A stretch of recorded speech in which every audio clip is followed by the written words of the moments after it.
Vamos prosseguir nossa jornada em Lucas. Hoje, iniciamos o capítulo 4. E, pelo jeito, vamos passar uma temporada aqui no capítulo 4.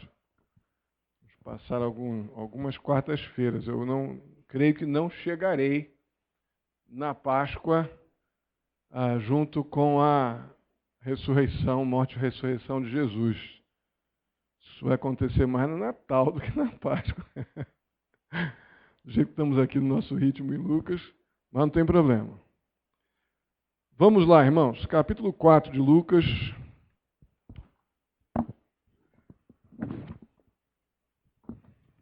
Vamos começar a falar sobre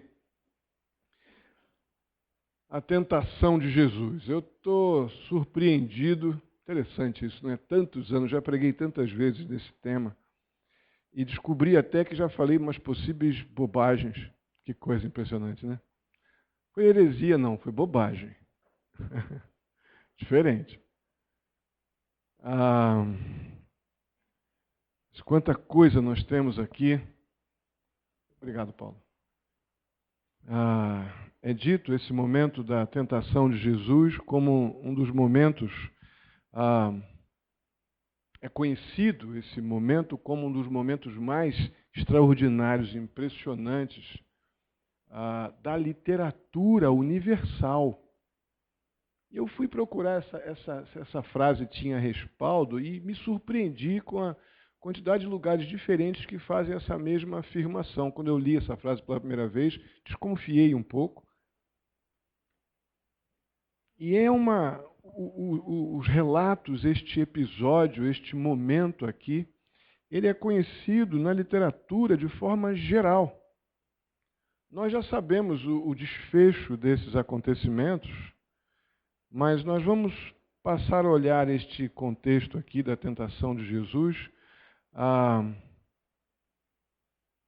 chamando a atenção hoje, em particular, eu queria que nós olhássemos para esse texto à luz de algo terrível que poderia acontecer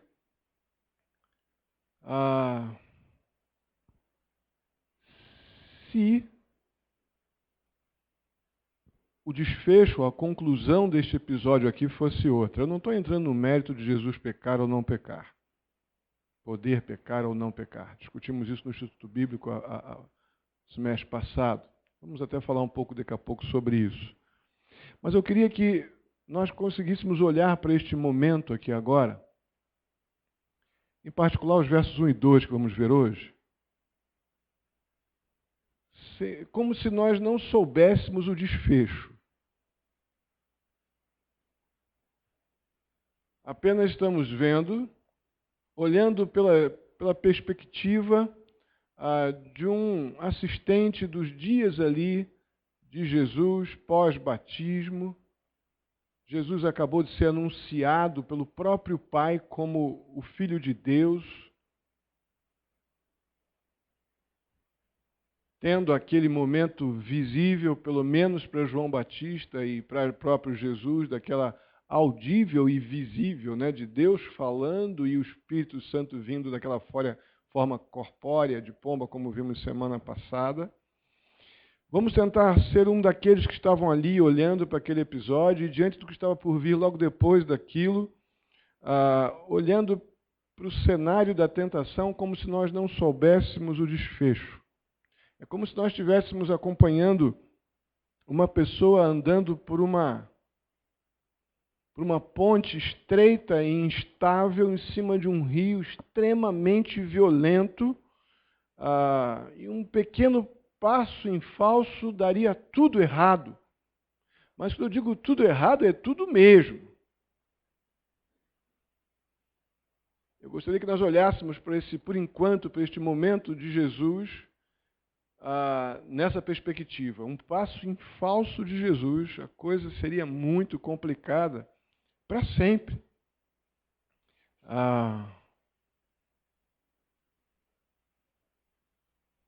Mas o fato é que nós sabemos que as decisões de Jesus afetaram completamente a história, E Lucas vai falar um pouco sobre isso, mas eu queria muito que nós tivéssemos esse pano de fundo. Como nós temos tratado o Evangelho de Lucas, estamos tentando olhar no lado da humanidade, né? Tanto da humanidade de Jesus, quanto dos demais seres humanos ali naquele contexto. O fato é que as decisões de Jesus aqui, elas afetaram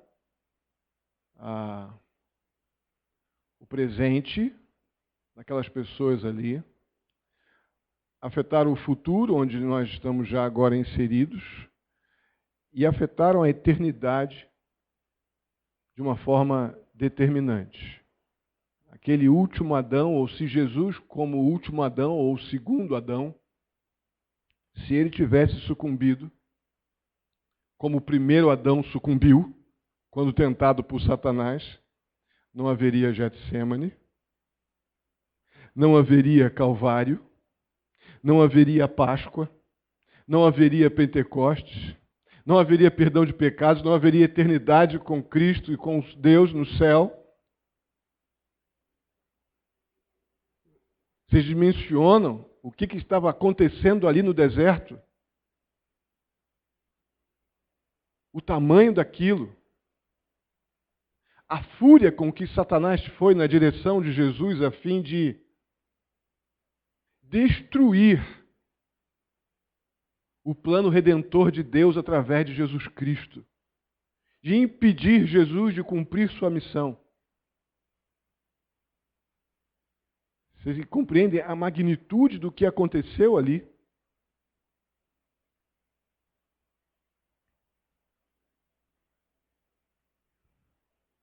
Na verdade, além dessas coisas terríveis que nós não poderíamos mais experimentar, se a resposta àquelas tentações tivesse sido outra, nosso destino seria inferno também, né?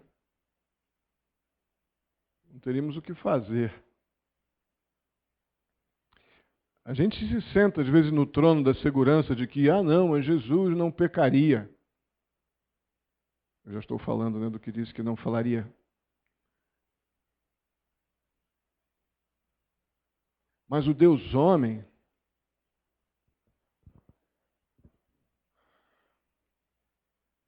foi conduzido para o deserto pelo Espírito Santo para ser provado.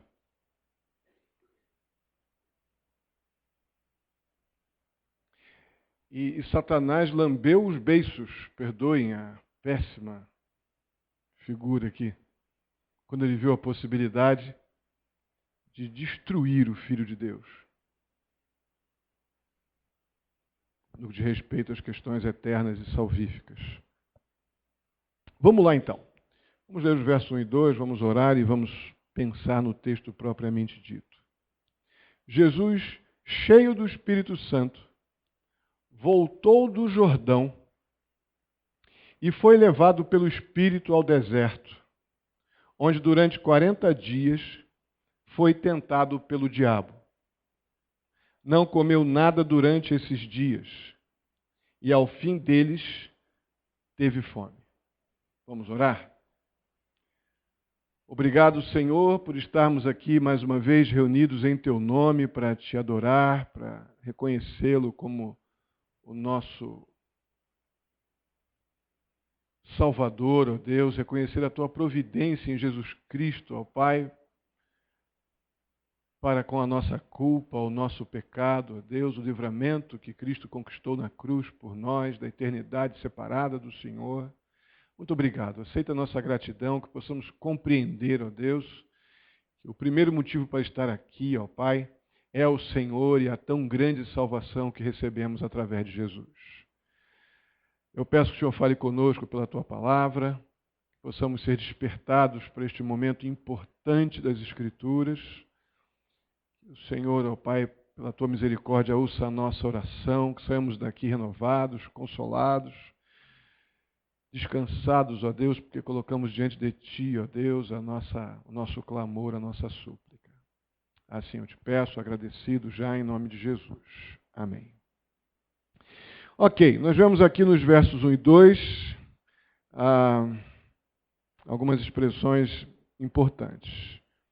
Nós vemos que Jesus, cheio do Espírito Santo, voltou do Jordão. Imediatamente, Lucas está ligando o contexto anterior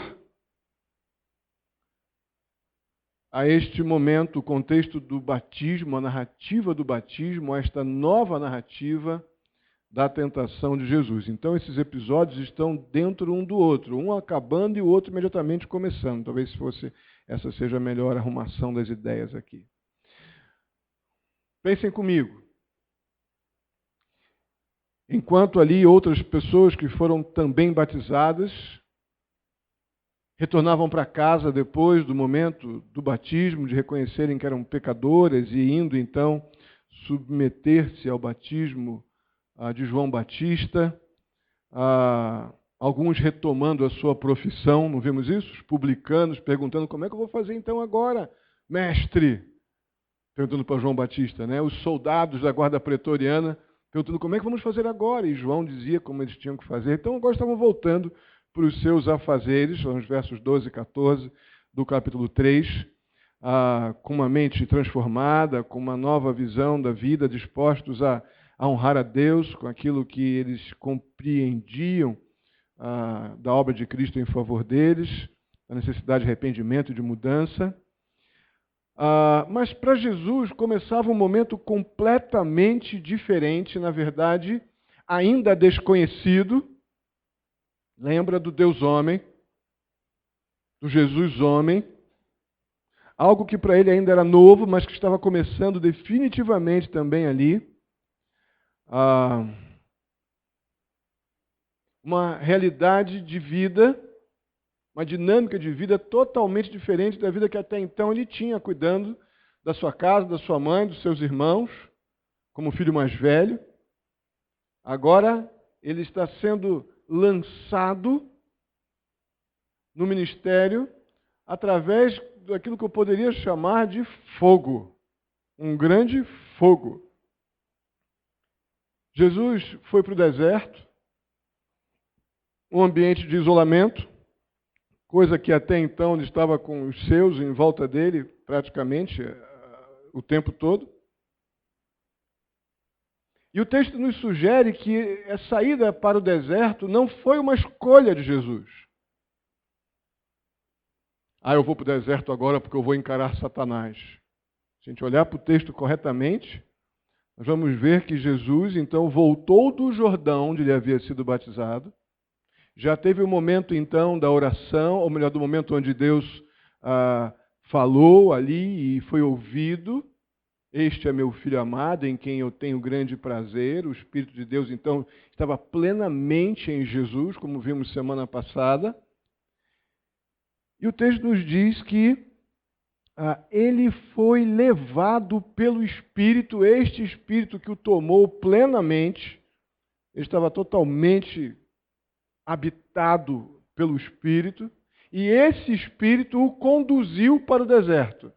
Isso nos deixa a ideia clara de que deserto não foi a escolha natural de Jesus pós aquele episódio, aquele momento tão especial ali pós-batismo. Foi o Espírito de Deus, que ele estava totalmente pleno dele, que o levou para lá.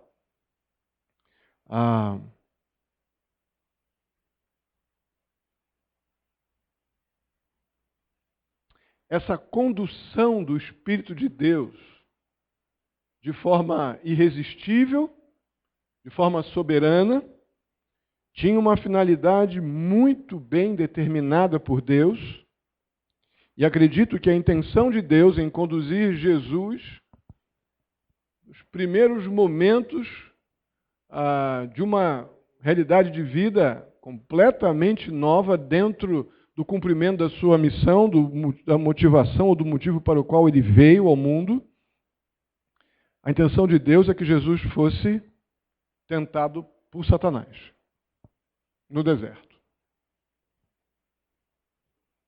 É o que o texto nos diz. E eu creio que com dois objetivos.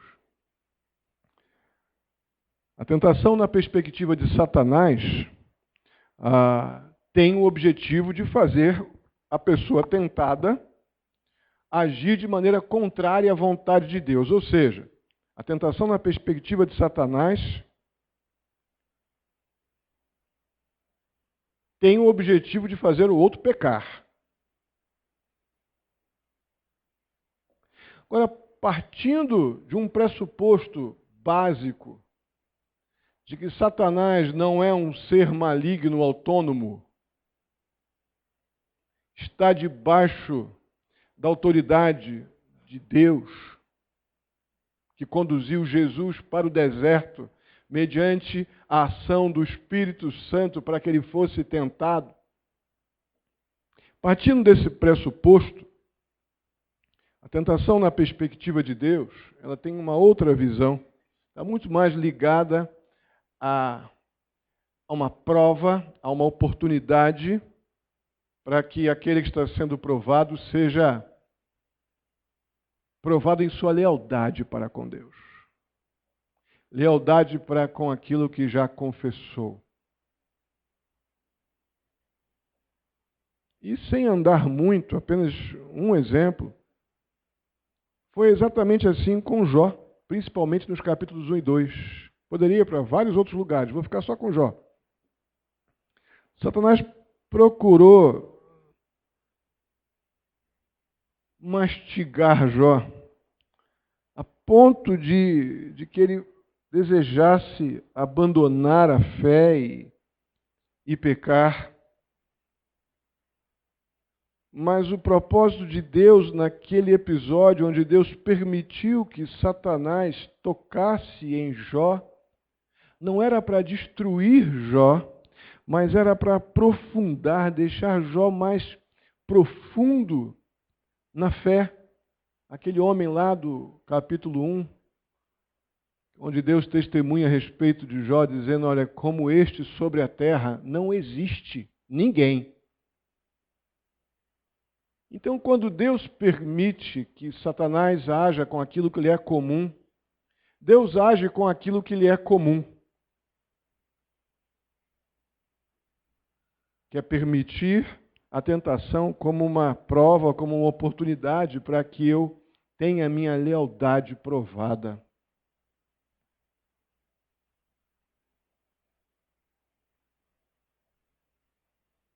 Foi assim com Jó, e sabemos que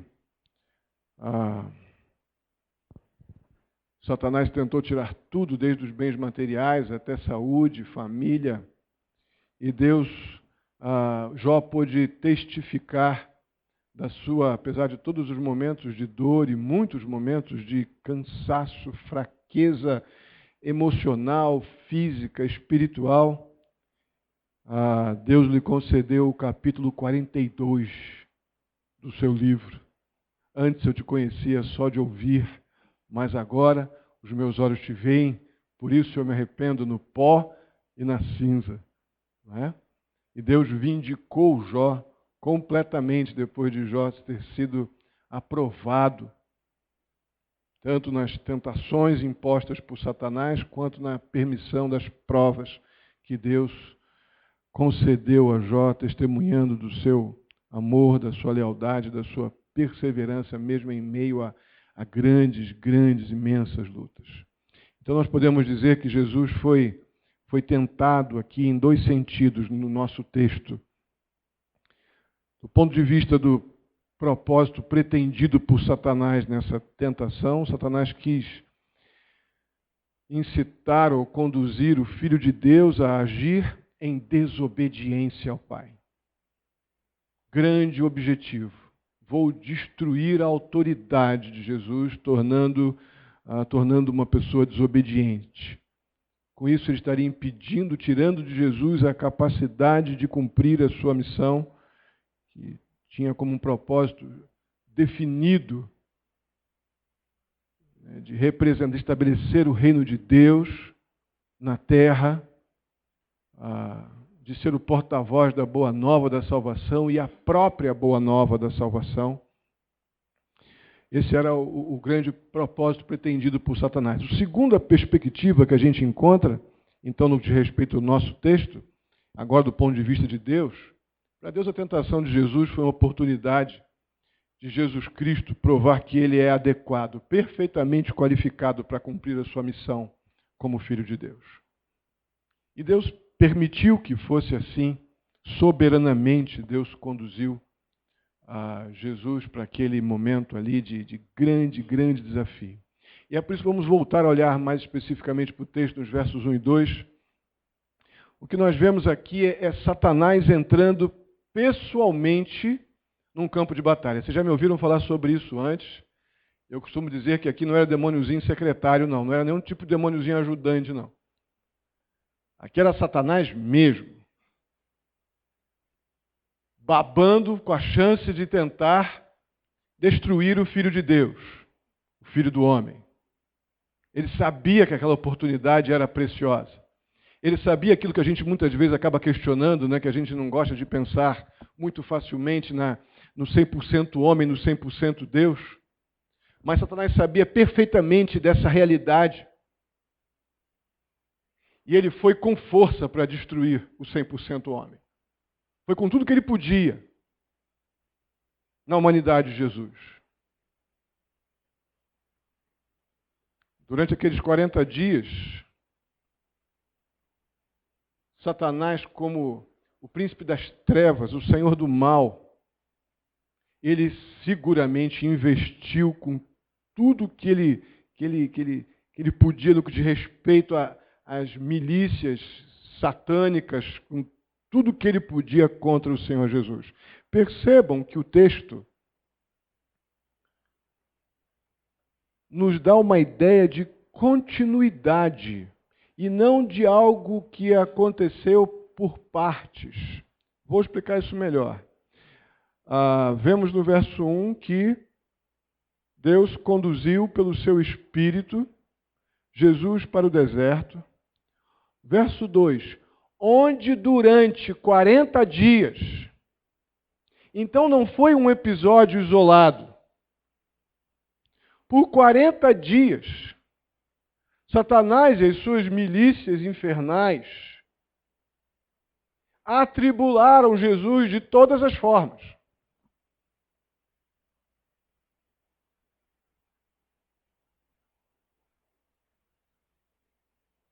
Eu creio que a tentação de Jesus poderia ser chamada de a dramática revelação da existência do poder, do mal, do reino das trevas. Porque o que aconteceu ali foi, sem dúvida alguma, uma demonstração da ação de Satanás nesse mundo com todo o poder. Porque não éramos eu e você que estávamos ali. Ali era o Filho de Deus. Ali era o Filho do homem. E aquela vitória poderia ser, então, um triunfo tremendo. O que aconteceu ali, irmãos, foi algo sem precedentes. Tanto daquele tempo para trás, como para frente. O que aconteceu ali foi algo único.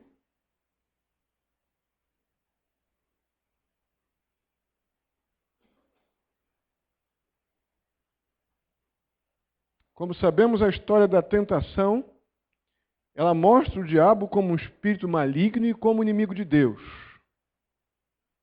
Irmãos, o diabo conhece muitíssimo bem a Jesus e a sua história. Tudo que nós ouvimos aqui nesses dias no Evangelho de Lucas, Satanás sabe isso de cor. Tudo que envolveu o batismo, o momento de Jesus se identificar com pecadores, que vimos aqui semana passada, tão gostoso visualizar aquele momento. Satanás sabia muito bem disso e odeia isso. Odeia de morte. O diabo conhece as Escrituras e por isso odeia as Escrituras. Odeia. Porque as Escrituras revelam o seu fim. Não somente o diabo odeia as Escrituras, mas ele se esforça, se empenha grandemente para torcer as Escrituras. Na verdade, distorcer, seduzir, mentir, é o ofício, é o emprego do diabo. Você assinar a carteira de trabalho do diabo, qual é o seu trabalho? Mentir, enganar, seduzir, torcer a verdade, produzir o mal, tentar para que as pessoas pequem contra Deus, deixem de se submeter à vontade de Deus. Este é meu trabalho.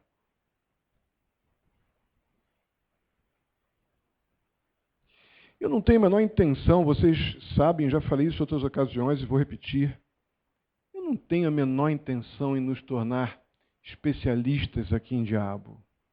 Não precisamos disso. Conheça o Deus que você serve pelas Escrituras, que você estará apto para que tudo aquilo que se opõe àquilo que você aprendeu de Deus pelas Escrituras vem do diabo. Tudo que se opõe à verdade das Escrituras vem de Satanás. Então, o meu objetivo, e tenho certeza que este momento aqui das Escrituras não tem o propósito de nos fazer especialistas em diabo, não. Não precisamos disso.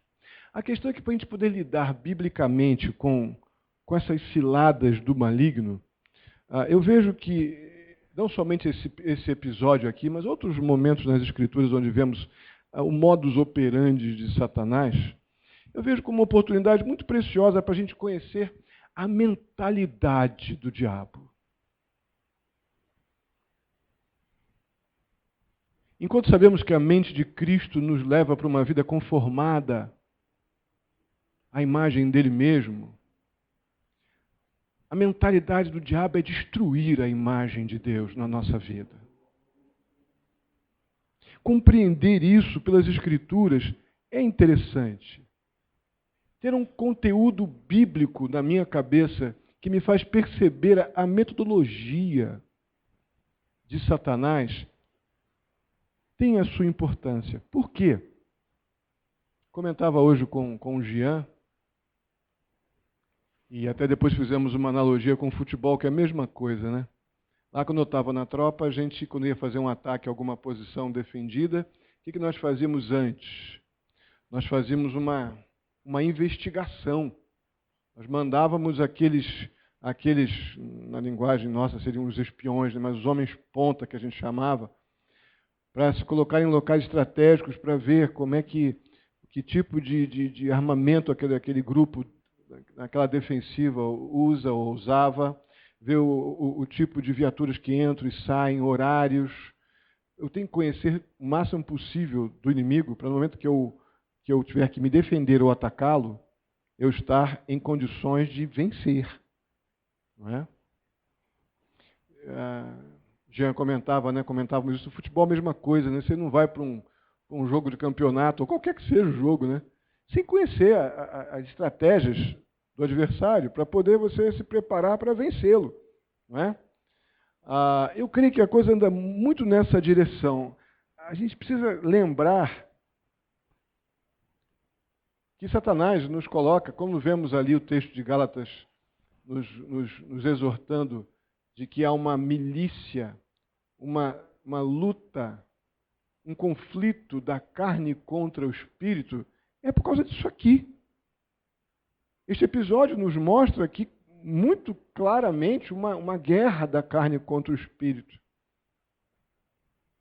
Eu creio que esse pensamento de conhecer o inimigo estrategicamente, não a roupa que ele veste, como é que ele fala ou deixa de falar, mas estrategicamente a mentalidade do inimigo, como é que ele pensa. Eu creio que o apóstolo Paulo tinha isso em mente, no contexto lá onde ele fala sobre perdoar o outro, em 2 Coríntios capítulo 2, verso 11, ele diz, perdoem mesmo, mas perdoem com a decisão de perdoar.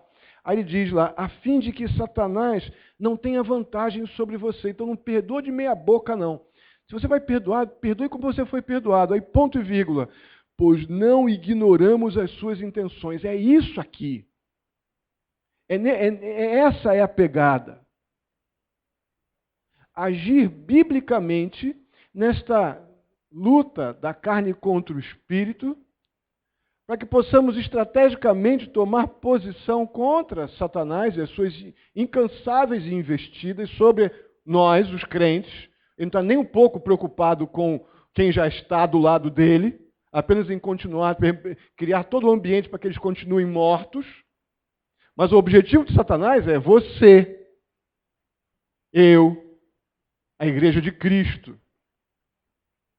Então, quando nós nos preparamos com as Escrituras, nossa mente, no nosso coração, com uma vida comprometida com Deus e uma vida santificada conforme aprendemos nas Escrituras, nós inevitavelmente saberemos como Satanás age na mentalidade do diabo e podemos então com isso não ignorar as suas intenções, os seus modos, a sua vontade contínua de nos destruir.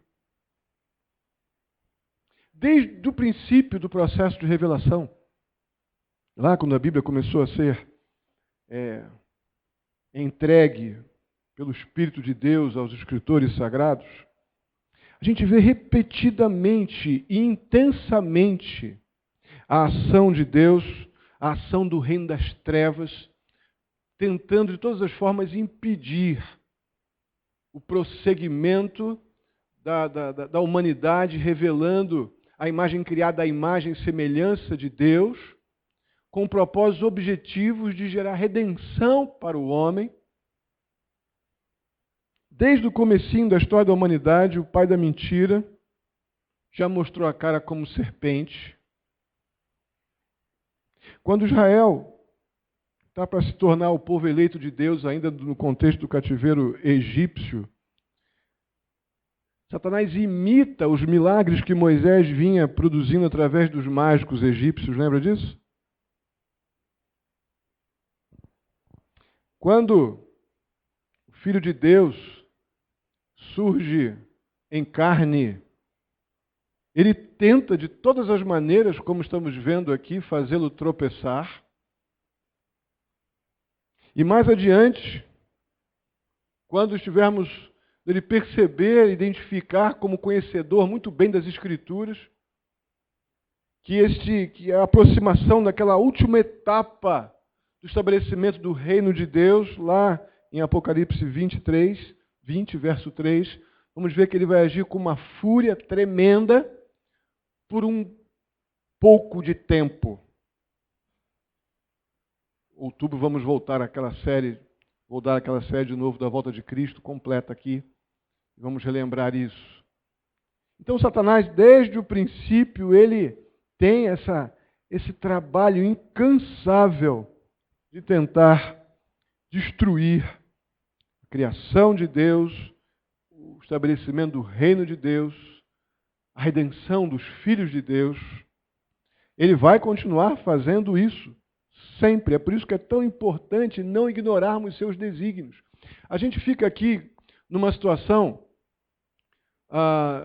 não ficamos aqui valorizando o diabo, pregando sobre o diabo aqui na igreja, porque a gente não precisa. Não fica catando demônio para expulsar.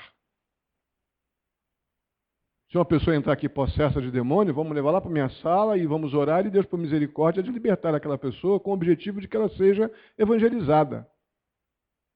Não tem nenhum problema com isso, mas não fico caçando demônio nas esquinas. Aqui é lugar de adoração do Deus vivo, do Deus Salvador e Redentor. Se uma pessoa entrar assim aqui, é porque eu tenho convicção de que Deus quer que o Evangelho seja pregado a ela. E não que a gente fique dando showzinho para expulsar demônio.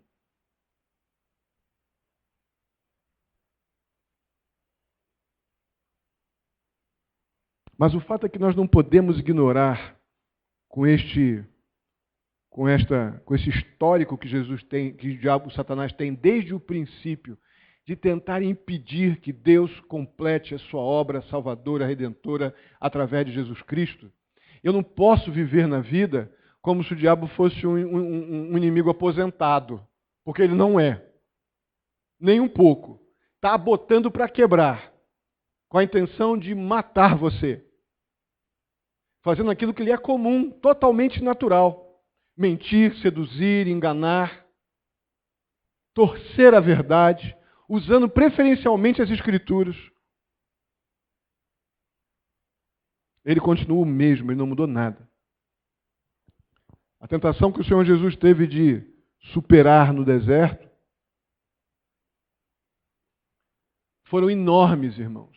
Foram gigantes, muito maiores do que aquela que Adão e Eva tiveram que lidar no deserto porque não havia nenhum precedente anterior.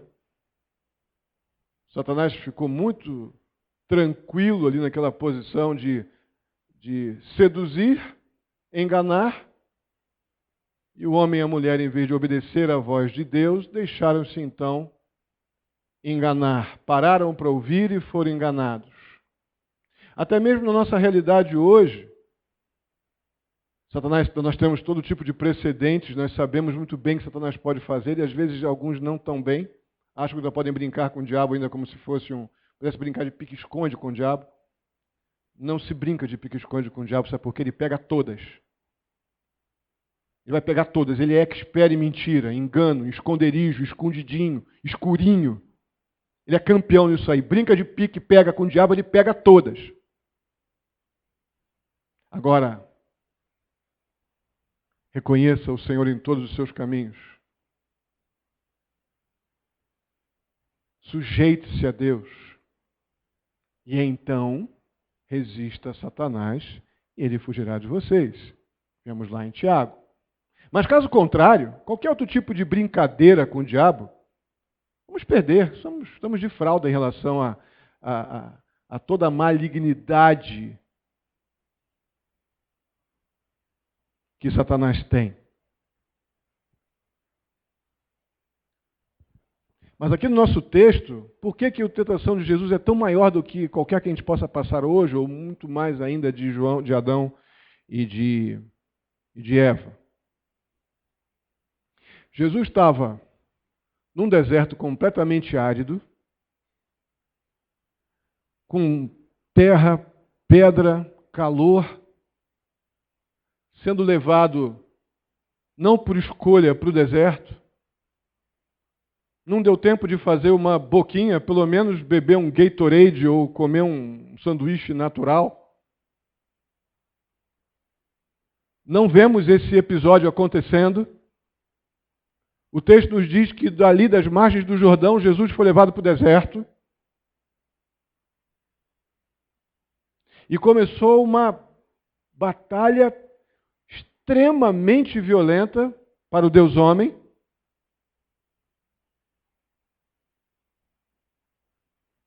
Para que o Filho de Deus fosse, então, destruído em seus propósitos.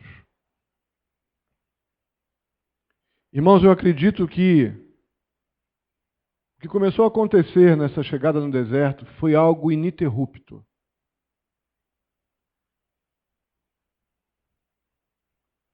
Foi de milícias satânicas agindo juntamente com Satanás a fim de perseguir durante 40 dias e 40 noites Jesus a fim de atormentá-lo e enfraquecê-lo na sua humanidade a ponto dele sucumbir à divindade.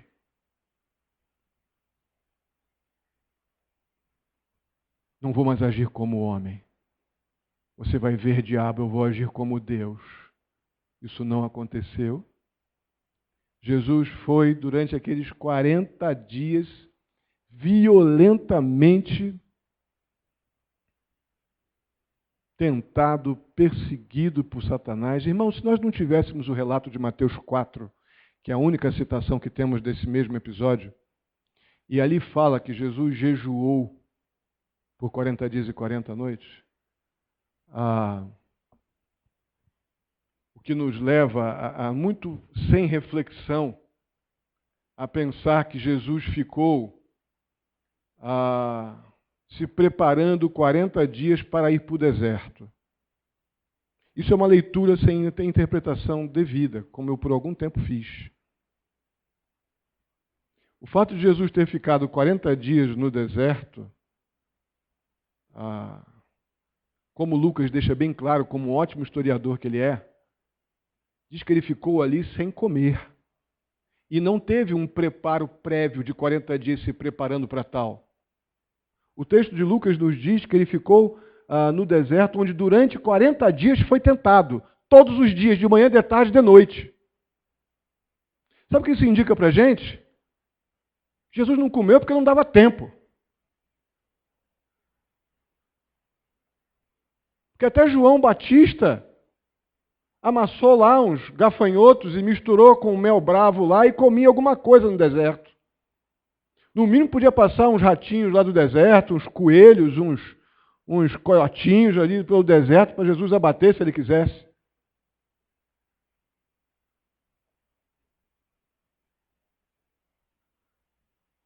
A possibilidade, irmãos, de Jesus ter ficado 40 dias sem comer porque não dava para baixar a guarda, é boa.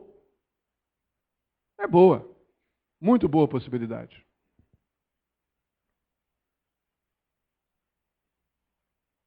Tanto Mateus como Lucas nos indicam que depois daqueles 40 dias,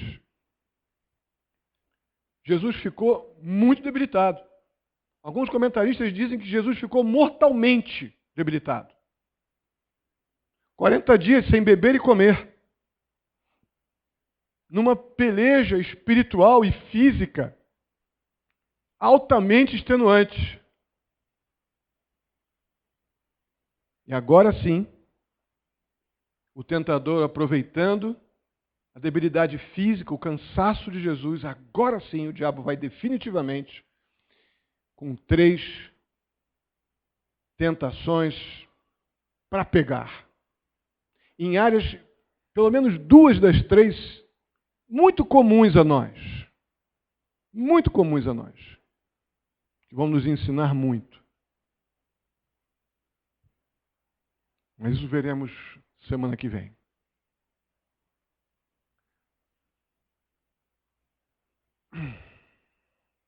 Isso talvez seja novo para muitos aqui. Essa perspectiva de um Jesus que não ficou em casa se preparando 40 dias para ir para o deserto. É só nós olharmos o texto conforme o texto se mostra. Ele foi levado para o deserto e ali foi tentado terrivelmente. Até então que, fragilizado fisicamente, o diabo investe para tentar, com um golpe final,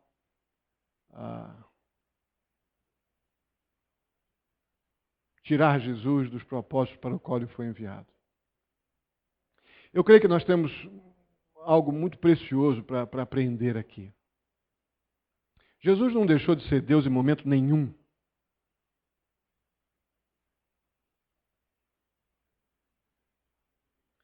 Mas ele sujeitou-se à vontade de Deus sem abrir mão da sua humanidade. Sujeitou-se na sua humanidade para que eu e você pudéssemos olhar agora para as nossas aflições.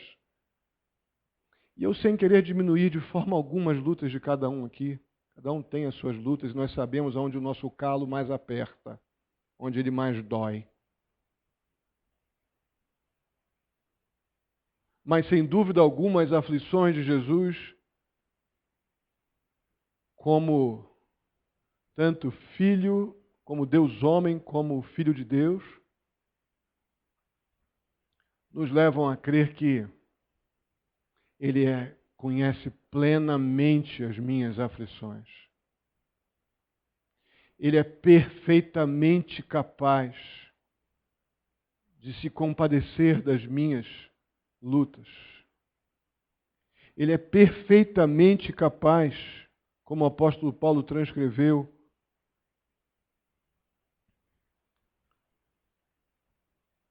em esta verdade bíblica que vemos em 1 Coríntios, capítulo 10, verso 13, quando o apóstolo Paulo reproduz, sem dúvida alguma, aquilo que o Senhor Jesus experimentou e nos capacitou quando nos deu o Espírito dele também a passar por as aflições que a vida nos impõe. O verso 13 diz: não sobreveio a vocês tentação que não fosse comum a homens. Entendeu agora o que é esse versículo? Entendeu quem é o homem que Jesus está dizendo aqui?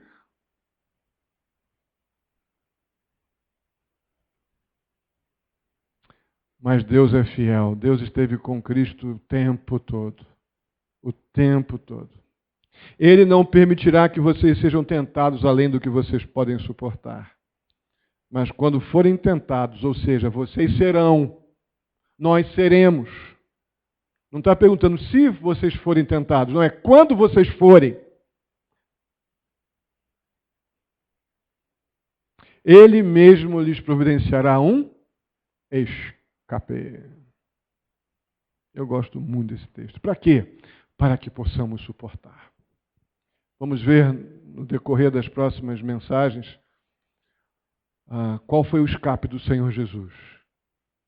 Mas que fique na nossa lembrança que antes do escape veio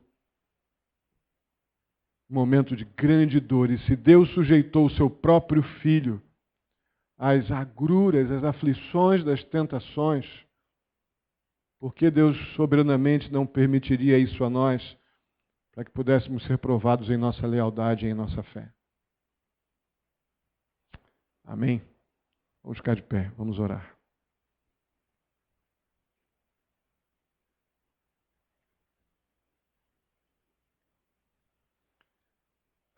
Bondoso Deus, muito obrigado mais uma vez pela Tua palavra.